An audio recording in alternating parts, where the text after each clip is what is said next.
Fraymakers. It's great. It's made by solid developers, the guys who made Super Smash Flash 1 and 2, and it seems like they've really honed their craft, showing off how to make a real fun platform fighter. We've entered this sort of renaissance in platform fighters, to the point where we can have subcategories of a subcategory, and I think that's pretty amazing. What they've done here is use the base of what we know as the traditional platform fighter. Think Smash Bros.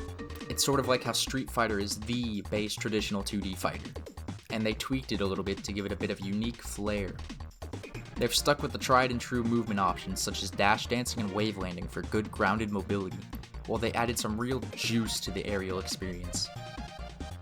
I think putting air dashes into platform fighters is one of the best ideas anyone has ever had, and whoever first had that idea, I want to kiss them on their big, wrinkly brain. There's caveats to the movement too that give it depth. You can only do a dash dance from your initial dash. If you wait too long, then you have this sort of skid animation that can leave you open to punishment. I know most platform fighters are like this, but some people play multiverses. You can crouch to cancel your turnaround animations or instantly stop your dashes. I didn't get too deep into Smash Flash 2, but I've heard that it's a well-known tech there. With this, you could either wave dash or crouch to punish your opponent with a tilt or jab. It's not the biggest deal, but I like having the option. And speaking of options, they gave us a wave dash button.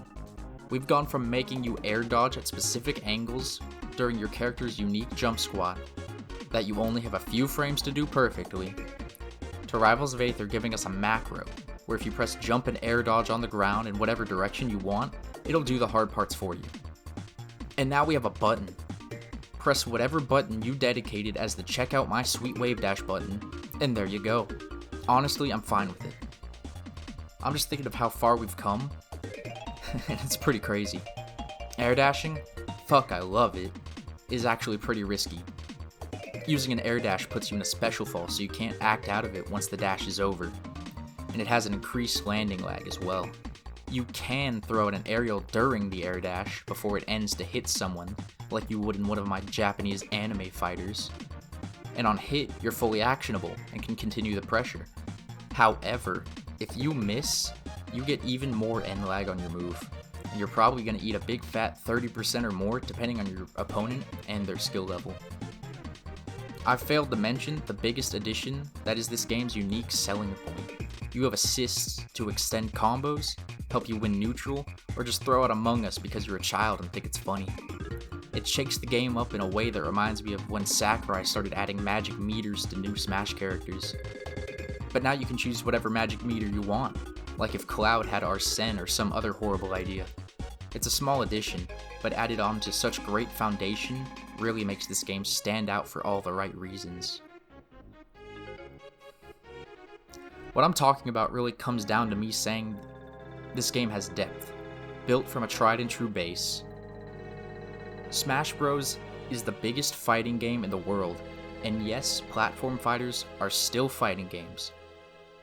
And experimenting with that formula is always a good idea if you're willing to bring something new to the table, because sometimes it sticks. Now, why did the game release at 9 PM with the worst netcode ever? It's supposedly rollback, but I don't believe it. And if it is, I'd rather you lie to me and tell me it's not, because this is absolutely the worst rollback I have ever seen. Matches are downright unplayable 9 times out of 10. Listen, I can take a loss. I lose all the time. But when that loss is out of my control, it irks me. When the game starts stuttering and freezing, making teching, extending combos, or just recovering back to stage a Sisyphean task, it makes me want to scream. And I don't like screaming. People have made step-by-step lists on how to vaguely reduce the online delay, saying things like turn off the lighting and shadows, open from SDL instead of DirectX, and switching back to delay-based netcode. I've done it all, and I haven't noticed a bit of difference. Now all I've accomplished is feeling stupid and accidentally joining a cargo cult. So what is the solution? Go to locals? I live in the middle of nowhere with no scene and have no real-life friends who play fighting games. My only option is online. I could play against bots. But anyone who buys a fighting game to only play against bots is a bot. An NPC. As in not a real person. This game is good. This game is so good. It makes my knees weak. I get flustered just thinking about it.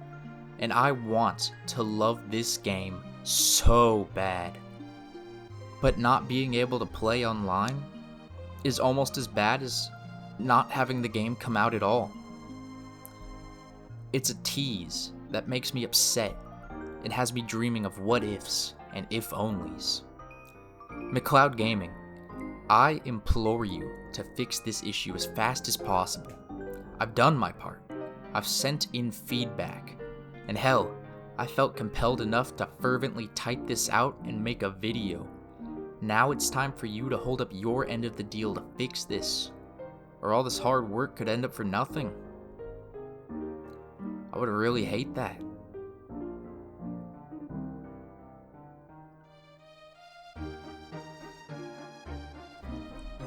The developers are currently working on fixing the netplay and other small tweaks as fast as possible.